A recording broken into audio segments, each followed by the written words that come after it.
안녕하십니까. MBS 초대석의 윤은기입니다. 아무리 품질이 좋더라도 개인이 생산한 농산물이 시장에서 살아남기라는 것은 녹록지가 않습니다. 그래서 최근 농촌에서는 산지 조직화로 힘을 모으고 브랜드화로 경쟁력을 높이기 위해서 애쓰고 있습니다. 그런데 벌써 20여 년 전에 시대를 앞선 눈을 가진 한 농부가 지역 농산물의 명품 브랜드화에 성공했습니다. 밥맛 좋기로 유명한 철원 5대 쌀을 오늘날 모습으로 키운 1등 공신입니다. 철원 특수미 생산자 협의회 최정호 회장을 오늘 자리에 모셨습니다.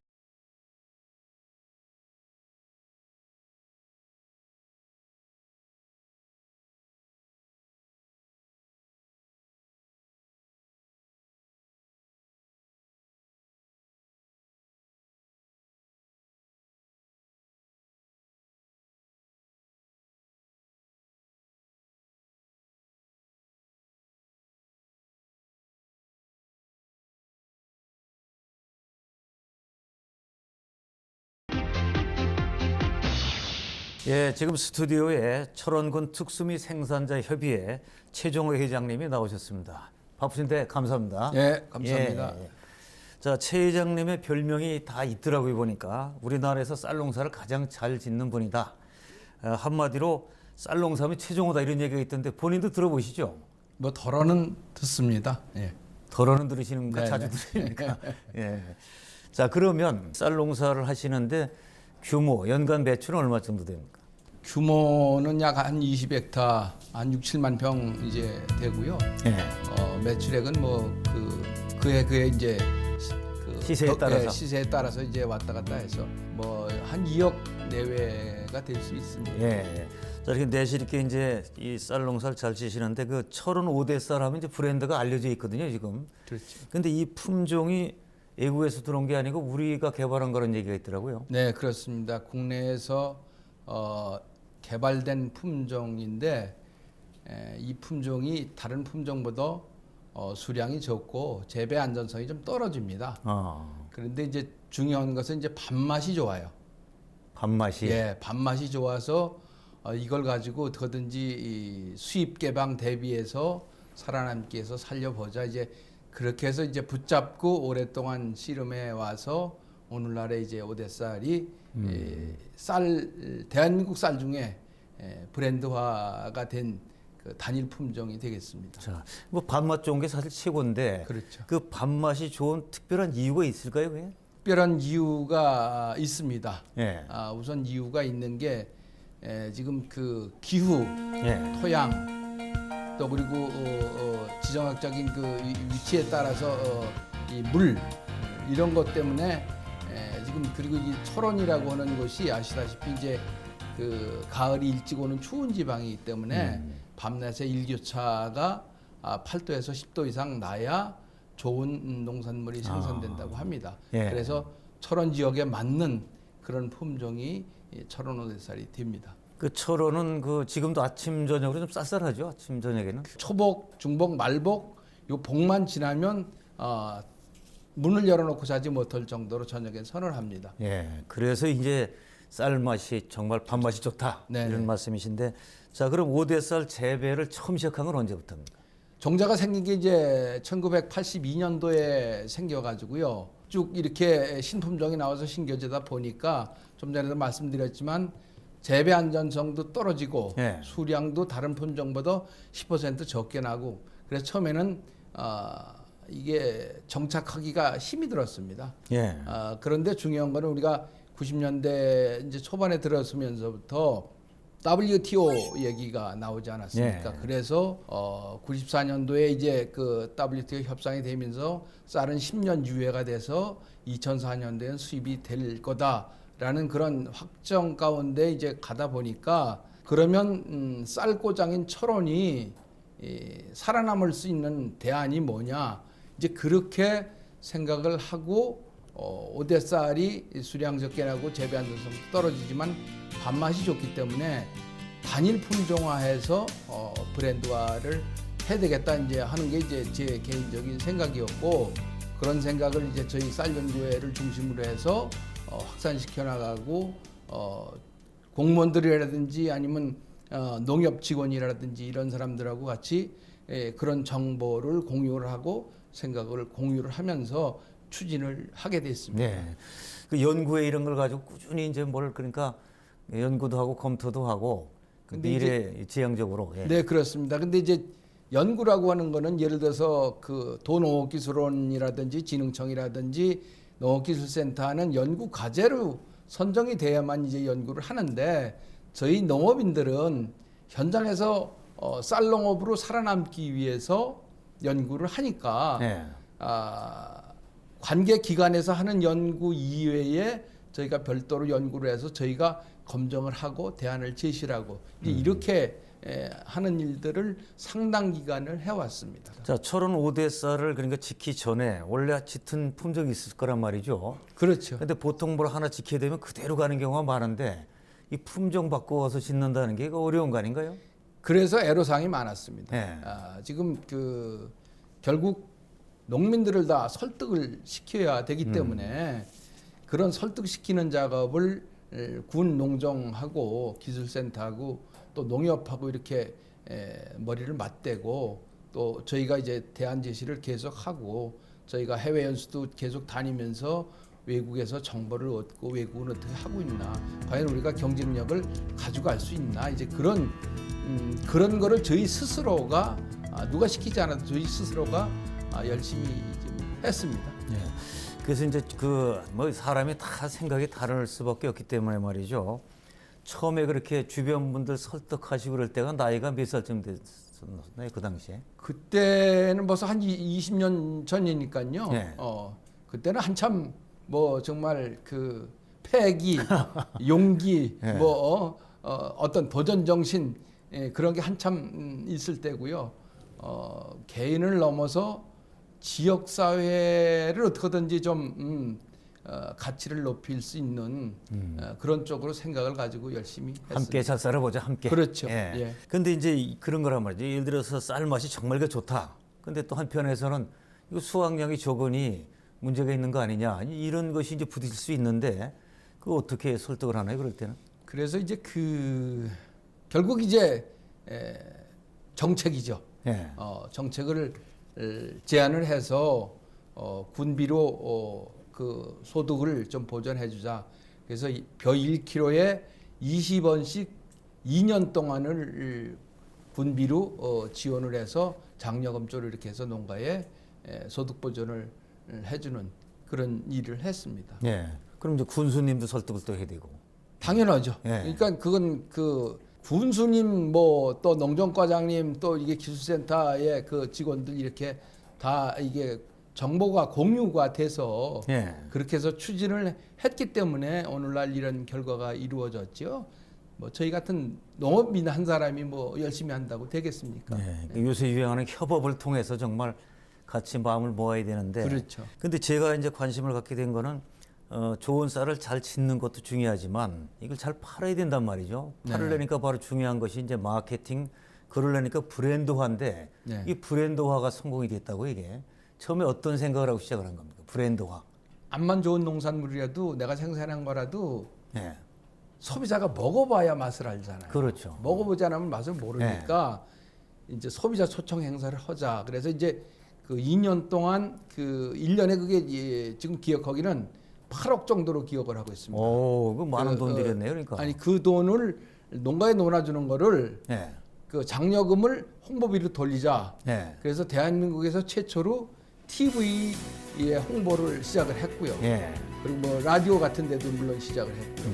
그리고 그 재원으로 버스를 사서 투어를 했습니다. 소비자 초청. 소비자 모셔다 놓고 한번 네네. 맛을 보라. 예. 서울에 어느 곳에 30명 이상만 모여 있다고 연락이 오면 저희가 버스를 가지고 가서 모셔다가 철원 1일 안보관광 투어를 시켜드리고 1kg짜리 쌀을 하나씩 드리고 점심 식사 제공하고 거기서 이제 먹어보는 거죠. 그렇죠. 예. 그렇게 하는 거를 지속적으로 이렇게 하고 있습니다. 지금도 하고 있습니다. 그 사실 뭐 진짜 먹어봐야 그렇죠. 틀렸구나. 근데 그때 그 반응들이 어땠어요? 처음에 이렇게 이제 투어를 할 때 반응. 강원도 철원이라 그러면 이제 강원도라 그러면 우선 감자, 네. 바위 뭐 이런 생각들을 많이 하는데 철원에 와 보시고 나서는 거기는 우선 그 사람이 적습니다. 그리고 예. 공장이 없습니다. 그리고 그 대개 농지가 전방에 있습니다. 예. 그럼 거기는 뭐 청정 지역이고 우선. 와서 보면 아는 거죠. 예. 청정 지역인 줄 알게 되니까 역시 이런 곳에서 생산되는 쌀이 첫 번째 이제 안전성이 우선 뛰어나다. 그리고 거기 이제 지정학적인 위치에 따라서 예를 들어서 태풍이 올라오다가 대개가 이 남쪽이나 서쪽으로 빠져나가지 내륙 지방을 관통하는 게 적거든요. 그렇죠. 그 이제 비례해충도 적고요.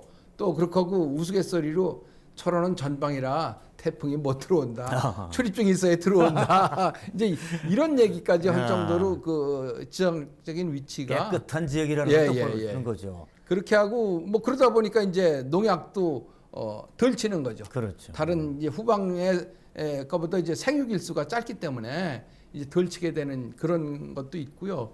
그리고 지금 그 이 제일 중요한 게 일교차가 예. 심하기 때문에 일교차가 8도에서 10도 영상 그 차이가 나면 쌀이 이 벼에서 충분히 동화작용을 해서 쌀로 저녁에 보내줘야 되는데 날씨가 뜨거우면 자체 소모량으로 다 없어진답니다. 그러니까 이제 시간이 많이 걸리는데 철원에는 그게 좋은 거예요. 쌀이 아주 야무져지는 거네요. 그렇죠. 예. 쌀만 좋은 게 아니라 채소원년 쪽에 뭐 예를 들어서 오이 같은 것도 따다가 넣고 가락시장에 넣고 일주일 지난 다음에 철원 거랑 저 더운 지방에 생산된 거랑 같이 흔들어 보면 철원 거는 짱짱하고 네.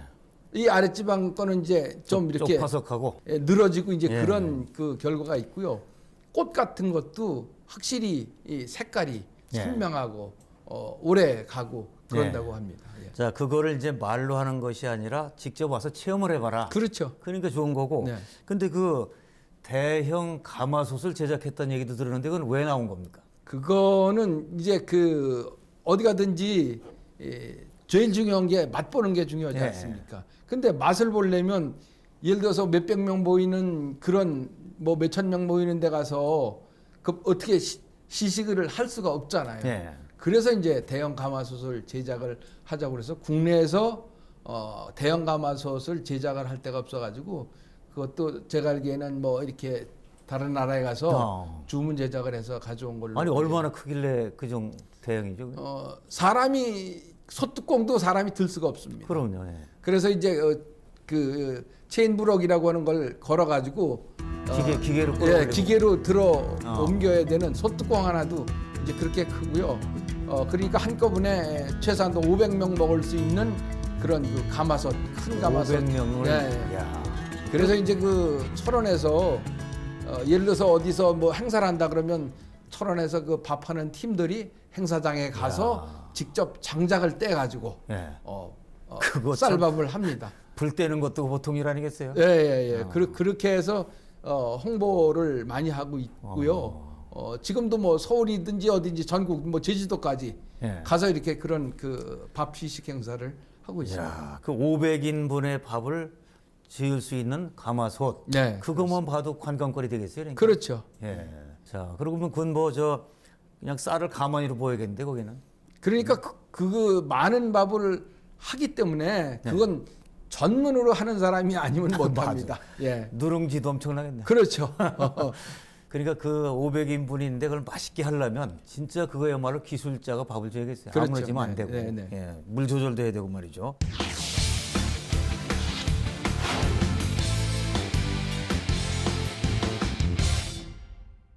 정말 하나하나가 더 도전이고 안 해보던 일을 하시는 건데요. 자, 친환경 유기농 쌀농사가 이제 한동안 많이 또 퍼져나가고 지금도 이제 관심사가 되고 하는데 친환경 유기농 쌀농사 여기에 대해서는 그동안 어떻게 대응을 하고 어떻게 도전했습니까?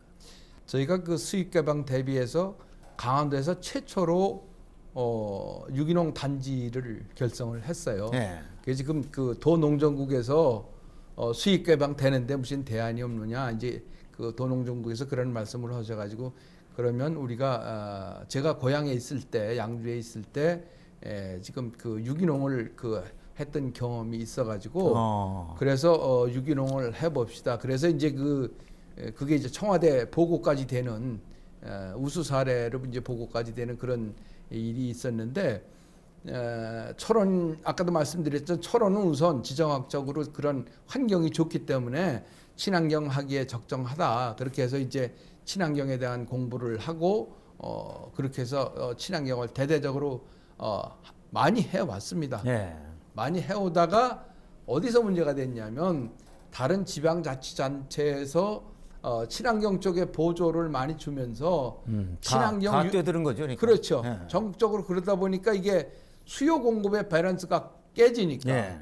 결론적으로 농가에서 친환경을 재배해 놓고도 쌀을 팔지 못하는 이런 그 결과가 되어졌기 때문에 이거는 우리가 스스로 해서 하는 건 한계가 있고 또 판매 한계가 있기 때문에 어쩔 수 없이 접을 수밖에 없었습니다. 그건 왜 그러냐면 다른 지역에서 친환경으로 생산되는 농산물 가격이 우리가 일반 재배해서 나온 농산물 가격이랑 가격이 같습니다. 그러니까 이제 그 농가 소득 면에서 굳이 어렵게 친환경을 해서 일반 농산물하고 같이 이 가격을 받는다 그러면 친환경을 할 필요가 없다.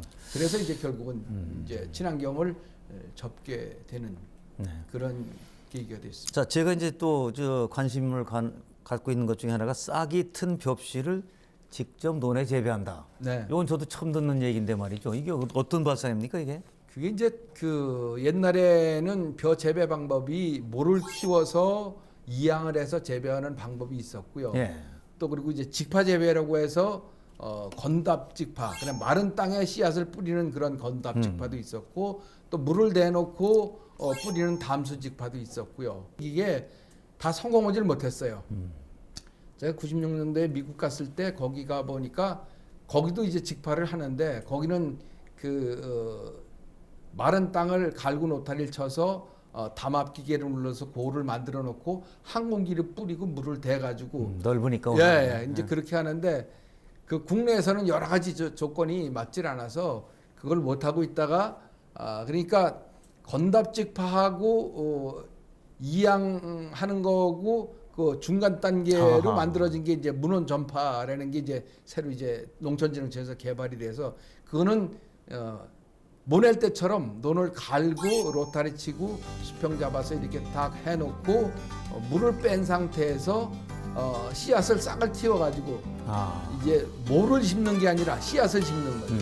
그렇게 해서 이제 하는데 그래서 이게 지금 그게 이제 뭐가 관행재배하고 뭐가 다르냐면 장점이 뭔지 그게 궁금해요. 못자리가 없습니다. 그건. 못자리가 되게 이제 그 필요하는 자재가 상토 들어가야죠, 모상자 들어가야죠, 또 저 종자 들어가야죠, 또 일정 시설이 들어가야죠. 이제 이게 없는 거예요. 그러니까 논농사의 가장 생산비를 낮출 수 있는 최후의 방법이 이 문헌 전파다. 이제 이렇게 얘기가 돼서 그거를 이제 진행을 해봤는데 하다 보니까 어떤 문제가 생기냐면 한 3년, 1년 차, 2년 차, 3년까지는 별 문제가 없습니다. 근데 이제 4년 차 지나면서부터 이제 그 잡초가 이제 발생이 되는데 제초제를 뿌려도 살아남는 잡초가 저항성 잡초가 생겨가지고요. 그게 다시 내년에 싹이 터서 나오면 어떤 제초제로도 잘 듣질 않습니다. 이제 이런 문제가 지금 있는데 하여튼 그리고 이제 철원에는 아시다시피 이제 춥기 때문에 직파를 5월 뭐 5일서부터 한 15일 그 사이에 하는데 그 사이에 꼭 건조한 냉풍이 불어요. 그런 그 지정학적인 위치에 따른 그런 환경, 기후 환경 때문에 그리고 농약이라고 하는 게 일정 그 수온이 유지가 돼야 농약의 효과를 100% 발현을 하는데 지금 날씨가 차가우니까 농약이 분해돼서 토양에 흡착되는 과정이 따뜻한 지방하고 이제 또 다르군요. 다른 면이 있는 거죠. 그래서 결국은 그것도 이제 4년째 하다가 지금 경지 정리가 이제 되는 바람에 그것도 이제 그 손을 놓았습니다. 자, 그러니까 끝없이 이제 도전을 해보는 거예요. 그러니까 그렇죠. 뭐가 좋을까 또 해봤더니 좋은 건 살리고 안 좋으면 다시 또 가야 되고. 자, 이런 그 결국 노력 그리고 또 성과를 인정받아서 대통령상도 받으셨고 그다음에 대한민국 최고 농업기술 명인 이거 명예로운 거 아닌가요? 그렇죠. 가문의 영광이죠. 농사꾼으로서 제가 산업포장도 받았고요. 또 그 농촌진흥청에서 선정한 그 기술농업명예 대한민국 그 기술농업 명인 쌀 분야에 이제 2회째 이제 그 선정이 됐는데 어떻게 보면 제가 살아온 그 삶의 어떤 뭐 열매라 그럴까요? 예. 이제 그런 결과가 주어져서 상당히 감사하게 생각하고 있습니다. 한 분야에서 명인 소리 듣는다는 게 정말 그건 뭐 최고의 영예죠. 이렇게 쌀 농사로 이제 대한민국 최고봉까지 오르셨는데 이게 10대 때는 아예 농사 짓기 싫어서 집에서 그냥 나간 적이 있다. 자, 그때 무슨 생각 먹고 어디로 간 겁니까? 어려서부터 이제 그 농촌에서 태어나서 농촌에서 살았기 때문에 부모님이 고생하시는 거를 보고 나는 농사 짓지를 말아야 되겠다. 그런 어려서부터 아주 네. 어려서부터 그런 생각이 들었습니다. 왜냐하면 국민학교 4, 5학년 되니까 학교 가지 말고 모낼 때 일손 도와라. 이제 이렇게 얘기가 돼서 학교도 안 가고 일손을 도왔고요. 또 그때에 이제 그 수해가 나서 벼이삭을 호미로 파서 자르는 일도 애들 때 이제 경험을 하면서 이거는 직업으로 할 게 못 된다. 네. 애들 때 생각이 이제 그런 생각이 들었고 또 그리고 국민학교 6학년 때 저희 담임 선생님이 그런 말씀을 하셨어요.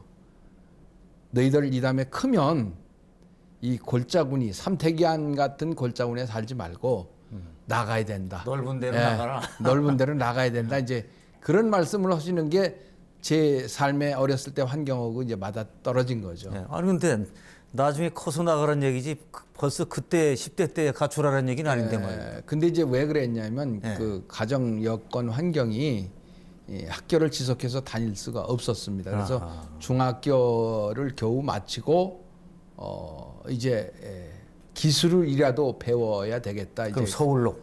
그런 생각을 했는데 그런 생각이 이제 어디서 들었냐면 저희 이제 뒷동산에 그 서울분 이제 묘지가 있었는데 사장님이 내려오시면 까만 집차를 타고 이제 뭐 이렇게 정장을 딱 입고 오는 걸 어렸을 때 봤어요. 그래서 나는 맨날 흙 묻히고 먼지 묻히고 그냥 그 한복에 그냥 뭐 좀 이렇게 속된 말로 후줄근한 그런 옷 입고 이렇게 사는 것보다 저렇게 사는 게 정말 낫겠다. 그런 생각이 들어서 애들 때서부터 이미 나는 농사 안 진다.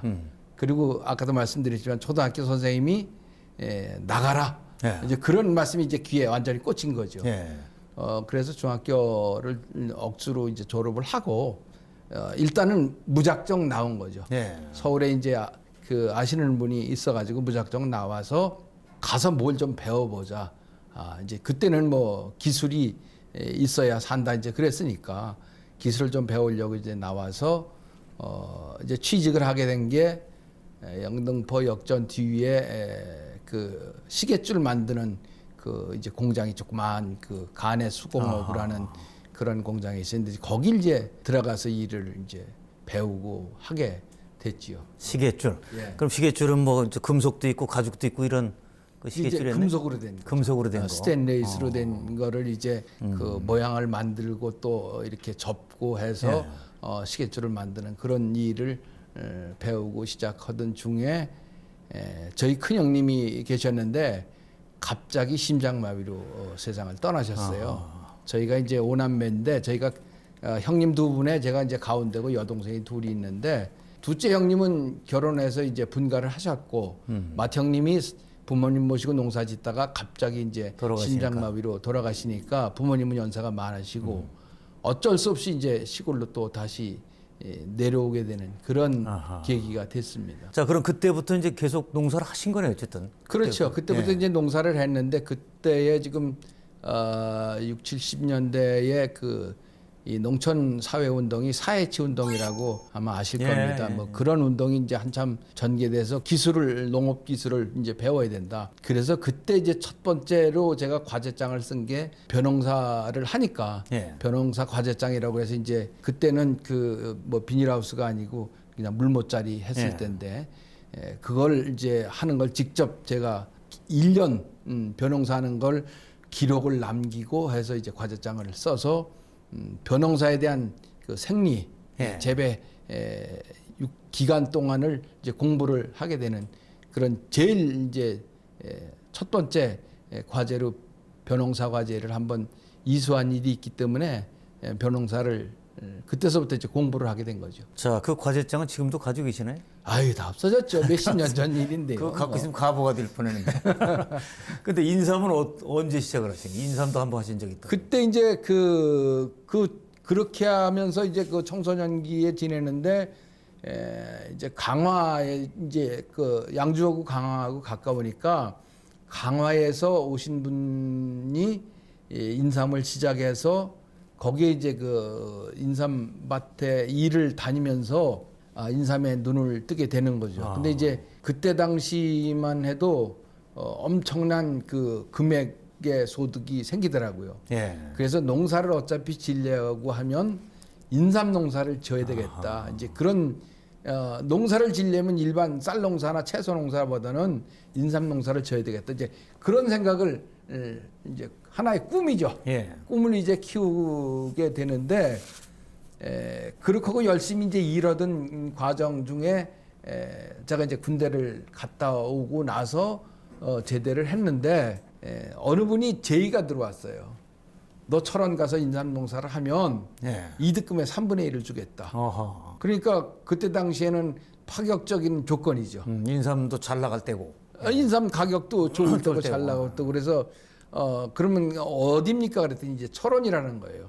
그 철원 하면 벌판인 건 다 알잖아요. 그때만 해더라도 지금 그 인삼밭 일복자재라고 그러죠. 지붕 만들어주는 자재가 아카시아 나무나 밤나무를 쪼개가지고 그걸 이제 기둥을 말뚝을 받고 그 위에다가 이제 비가 안 맞게 하는 재료를 볏짚으로 했어요.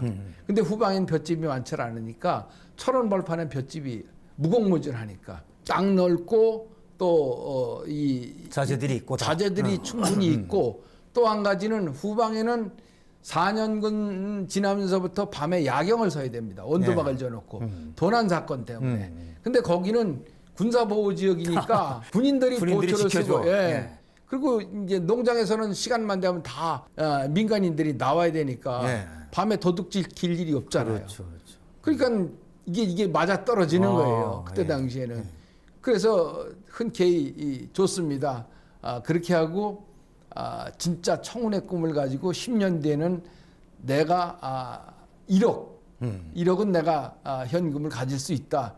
그래서 이제 그 군대 마치면서 그런 그 각오, 신념, 뭐 청운의 꿈, 젊었을 때니까. 예, 이런 걸 가지고 내가 허리띠 바짝 졸라매고 두주먹 불 끈지고 10년만 가서 고생하면 내가 상당한 어떤 위치에 경제적인 위치에 올라갈 수 있다. 이제 그런 생각을 하고 이제 철원을 가게 된 거죠. 그래서 인삼 실제로 하신 거예요, 그러니까. 그렇죠. 예. 해 보니까 어떻습니까, 이제? 이제 심어놓고 심으면 2년 차입니다. 그게 네. 이제 모종에서 1년 크니까 3년 차, 4년 차까지는 잘 커요. 근데 이제 4년 차 되면서 이제 문제가 생기는데 이게 인삼이 하루 아침에 잎이 충 들어지는 거예요. 이렇게 빳빳했던 잎이.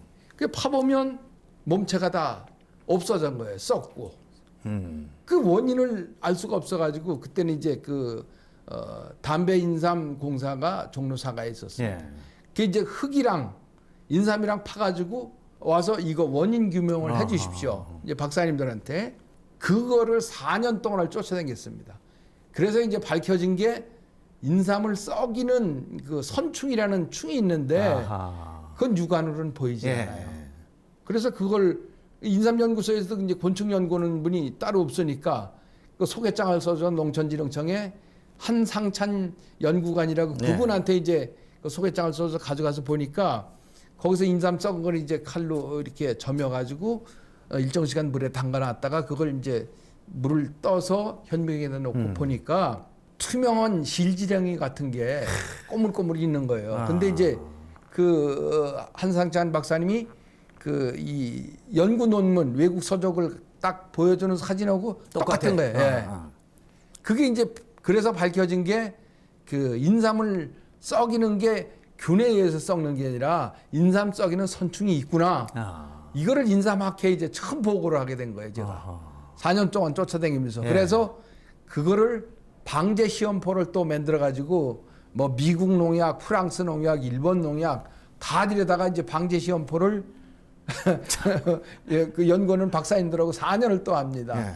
그래서 농약까지 어느 게 좋다라는 게 이제 밝혀져 가지고 결국은 그러다 보니까 세월이 한 10여 년 간 거예요. 아니 뭐 먹고 살아 그 사이에. 그러니까 형편없이 사는 거죠. 그래서 그 당시에 또 이제 그 인삼이 안 되니까 젖소를 키워보자. 그래서 젖소를 키운다고 했는데 젖소도 제대로 여건이 안 되니까 젖소도 살 때는 360만 원씩 주고 샀는데 팔 때는 130만 원씩 받고 아이고, 팔았어요. 참 이거.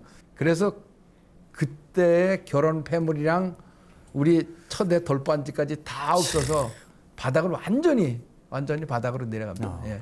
그러니까 오늘 성공하신 분이라고 해서 초대를 했더니 성공보다 실패를 더 많이 하셨네 보니까. 그렇죠. 예, 실패를 많이 했는데 이 사람이 그 옛날 속담에 호랑이한테 물려가도 정신을 똑바로 차리면 살 수 있다. 이제 그런 속담이 이제 생각이 난 거예요. 예. 그래서 이거 내가 했던 거 다 이렇게 안 되니 다시 그럼 원점으로 돌아가서 생각을 해보자. 내가 잘 알고 잘 할 수 있는 게 뭔지.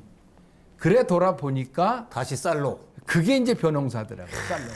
그런 말이 지금 하여튼 쌀에 관한 지금 이제 최고 성공을 하셨으니까 네네. 내가 쌀로 성공할 수 있었던 정말 비결이 뭐냐, 성공 요인이 뭐라고 생각하세요 스스로? 비결은 다른 거 없습니다. 예. 뭐 저희 때에는 근면성실은 바탕에 깔고 가는 그렇죠. 거고요. 예. 그러고 이제 생각이죠. 예. 도전 정신. 이거 할 수 있다. 이제 그렇게 하고 후방에 살 때 벼농사하고 철원에 벼농사하고 비교를 하게 됩니다. 그래 비교를 하니까 비교 우위론을 제가 처음 철원 지역에 내놓습니다. 후방 농사에 비해서 이렇다. 쌀농업이 경쟁력을 가질 수 있다. 예. 이제 예를 들어서 후방농 한 평 값이면 철원농은 4평이나 5평을 살 수 있다. 이제 그런 시각이 완전히 부정적인 그 어렸을 때부터 쌀농사 안 짓겠다고 하던 그 부정적인 시각이 서서히 이제 그 긍정적인 시각으로 새로운 안목으로 관점을 보는 거죠 이제. 보는 눈이 바뀌는 거죠. 그런 그 어려움을 겪고 나서 예. 그래서 이제 쌀농업 이거 가지고 해보자 이렇게 시작이 돼서 노동만 하면 노동자고 생각을 하면 경영자다 이제 그런 얘기도 들어서 그리고 이제 중요한 거는 저는 어려서부터 배움이 적기 때문에 옛날 속담에 되로 배워도 말로 써먹는 사람이 있고 말로 배워도 되로 써먹는 사람이 있다. 그러면 어떤 사람이 될 건지는 본인이 결정할 일이다. 그런 얘기를 제가 이제 어렸을 때 들은 일이 있어서 그래 나는 배운 거는 되로 배웠지만 써먹는 거는 내 말로 써먹겠다. 이제 그래서 늘 그 생각하고 연구하고 조금 이렇게 앞을 내다보는 그런 시각을 이제 점진적으로 갖게 됐습니다. 책으로 배우는 것도 물론 필요하지만 현장에서 자꾸 생각하고 연구하면서 고쳐가고 또 새로운 그 방법을 찾아내고 이게 중요한 거겠죠 결국은. 그게 제일 중요한 네. 것 같습니다. 그 가족은 이제 어떻게 되시는지 모르겠습니다만은 그러면 부인도 고생을 그동안 많이 하셨겠네요. 많이 할 정도가 아니죠. 네. 시집 오자마자 치마를 못 입고 살았습니다. 아하. 뭐 지금 아마 그 뭐 어떻게 표현하는지 모르겠는데 이제 몸뺑이라고 하는 거, 몸빼. 예, 몸빼라고 하는 거 그거 바지 겸 이렇게 치마 겸 이렇게 헐렁하게 있는 그 시골에 주로 작업할 때 있는 그런 옷을 입고 거의 뭐 평생을 살았다고 봐도 과언이 그러니까 이제 논밭에도 같이 뭐 농번기 때문에 재건 없겠죠. 그러니까. 그러면 저희 집사람이 트럭타 운전하고요. 어허. 자동차 운전은 기본이고요. 예. 오토바이 다 타고 다니고요. 예. 지금 뭐 급하면 뭐 컴바인 작업까지도 할 수 있게끔 그 능력 배양이 됐습니다. 예. 뭐 하여튼 잘해 드리는 수밖에 없죠 이제 지금. 이제는 제가 설거지도 어허. 이렇게 하고 그럽니다. 예, 좋습니다.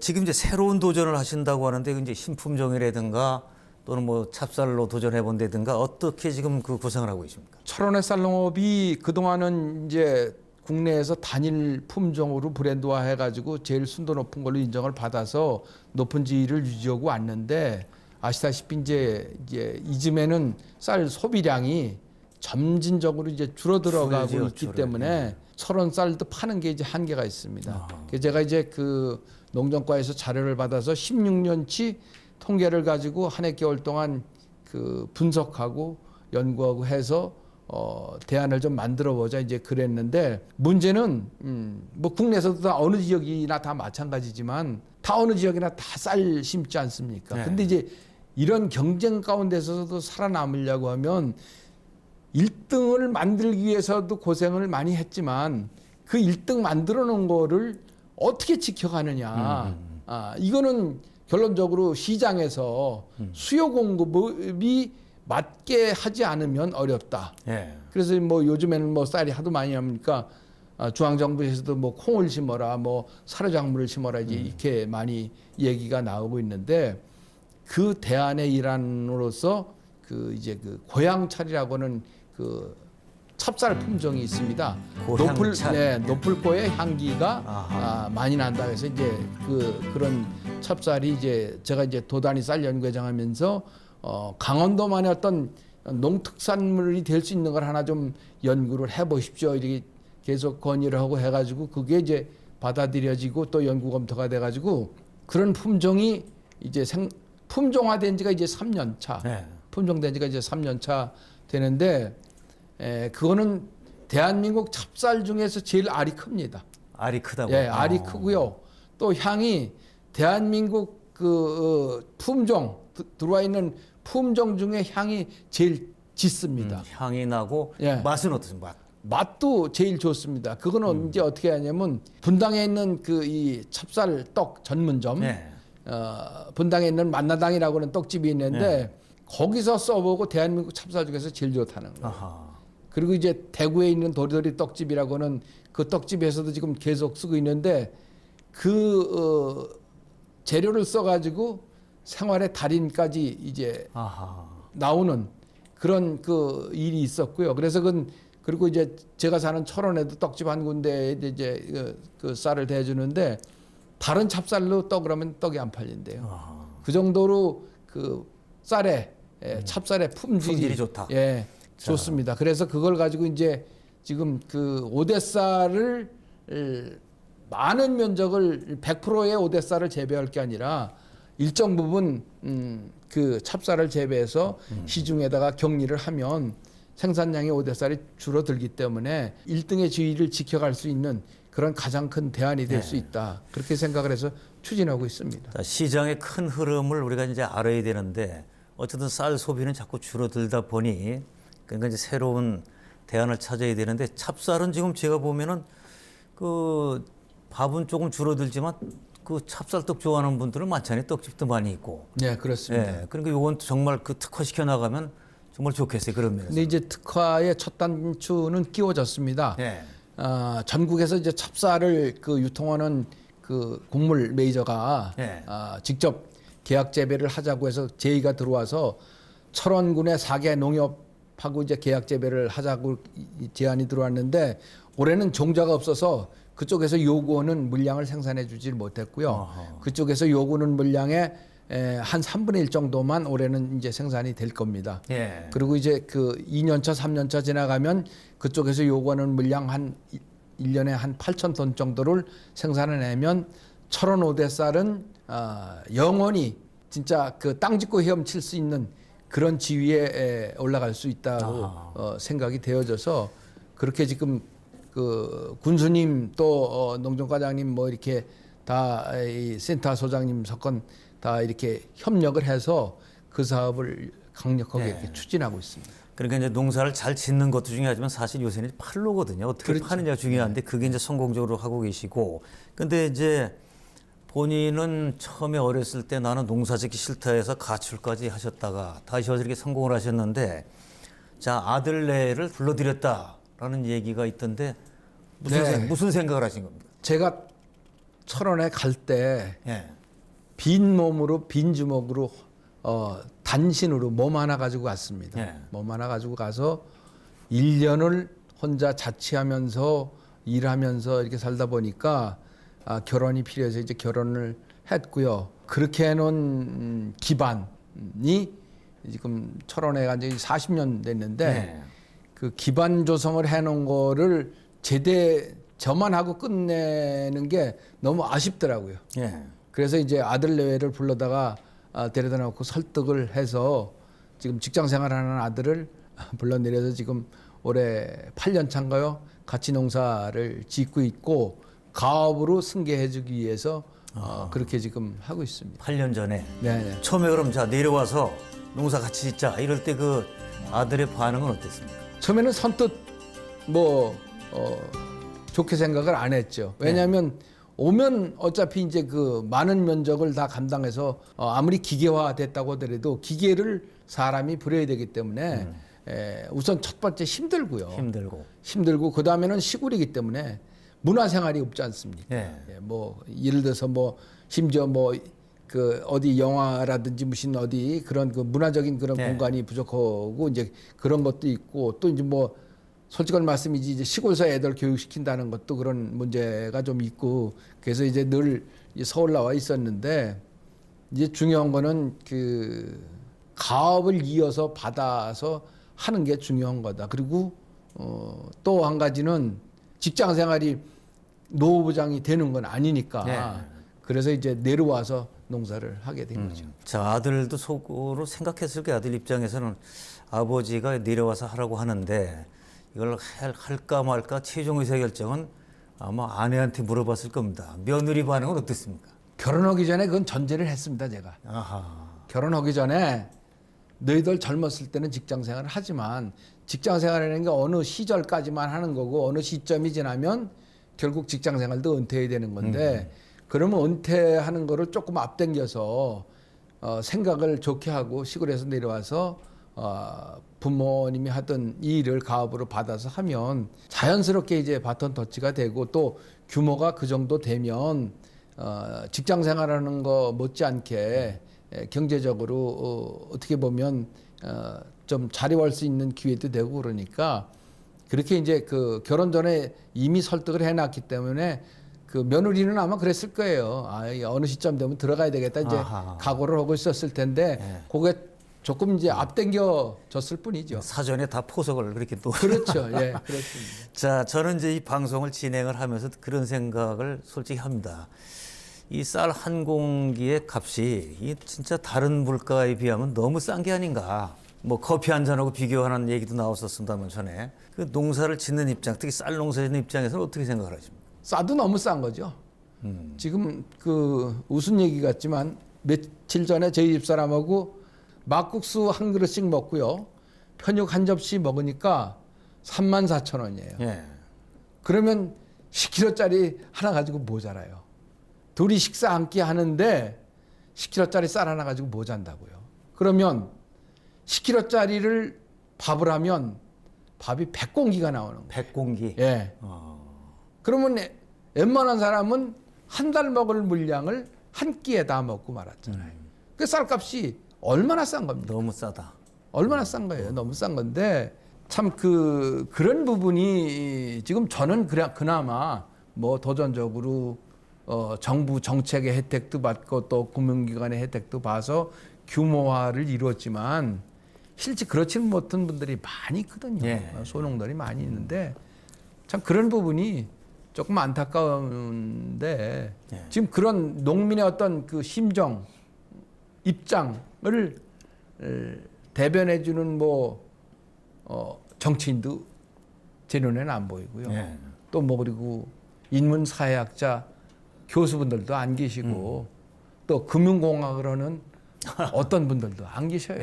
그러니까 그냥 알아서 살아라 이제 그렇게 되는 것 같은데 이제는 대한민국이 여기까지 오기까지는 농민들의 그만한 뒷받침 정말 그 어떻게 보면 그 사람이 살아갈 수 있는 생리적인 욕구를 충족시켜주는 거로 생산하는 농민들이 있었기 때문에 뭐 근대화되고 산업화되고 뭐 이게 3만 불 시대가 됐다고 하는데 농업인들은 아직 그러지를 못합니다. 그래서 그런 부분에 특별히 이제 좀 누가 배려하시고 대변해 주시는 분들이 계셨으면 하는 그런 바람을 가져봅니다. 사실 뭐 우리 국민들이 다 농민들에게 농사짓는 분들에게 감사한 마음을 가지고는 있는데 지금 말씀하신 대로 현실이 여러 그런 애로사항이 있는데 제가 볼 땐 정치인이나 학자나 무슨 뭐 금융학 분들한테 하지 마시고 지금 끝으로 그 말씀 한번 해주세요. 정부에 바라는 거, 그 다음에 전국에서 농사짓는 농업인들에게 하실 말씀, 그걸 좀 말씀을 끝으로 해주세요. 글쎄요, 뭐 이 농사짓는 농부한 사람이 뭐 부탁에 말씀드린다고 될는지는 모르겠는데 하여튼 그 정책적인 배려가 첫 번인 것 같고요. 네. 정부에서 중앙정부에서 정책적인 배려를 해주신 게 첫 번인 것 같고 또 그리고 농민들이 그나마 이제 그 희망, 네. 소망을 가지고 농사를 끝까지 질 수 있도록 정부에서 해주는 게 제일 중요한 것 같고 그리고 농업인들은 그런 생각을 해봅니다.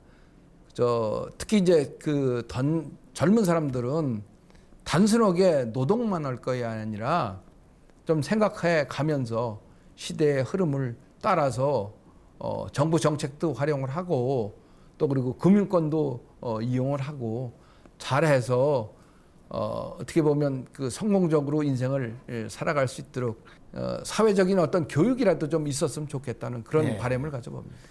자, 저도 이제 오늘 말씀을 나누면서 정말 끊임없는 도전을 하셨고, 그 다음에 도전 중에는 뭐 많은 또 실패도 있으셨고, 그리고 오늘 이제 성공을 해 오셨는데, 아까 제가 이제 마음에 저는 담고 있는 게 뭐냐면, 농부의 마음도 중요하고, 경영인의 안목이 있어야 된다. 그래야 이거 농업도 경영인데, 네. 그렇게 해서 끊임없이 도전을 해서 계속 변신을 해왔기 때문에 성공했으니까, 전국에 계신 농업인들도 그런 마음을 좀 가지고, 미래에 긍정적으로 도전했으면 하는 생각도 저는 해봤습니다. 네. 자, 오늘 바쁘신데 나와주셔서 감사합니다. 네, 감사합니다. 예. 수입 농산물이 우리 식탁을 잠식하는 속도가 갈수록 빨라지고 있습니다.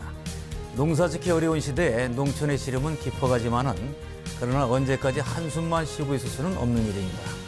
고품질에 믿을 수 있는 명품 농산물로 소비자들에게 한 발짝 더 다가가야 합니다. 그런 노력과 신뢰가 쌓여갈 때 소비자들도 어디서 누가 만들었는지 알 수 없는 수입 농산물보다는 내가 사는 이 땅에서 나고 자란 건강한 지역 농산물에 보다 큰 관심과 애정을 가져줄 것입니다. 오늘 함께해 주신 여러분 감사합니다.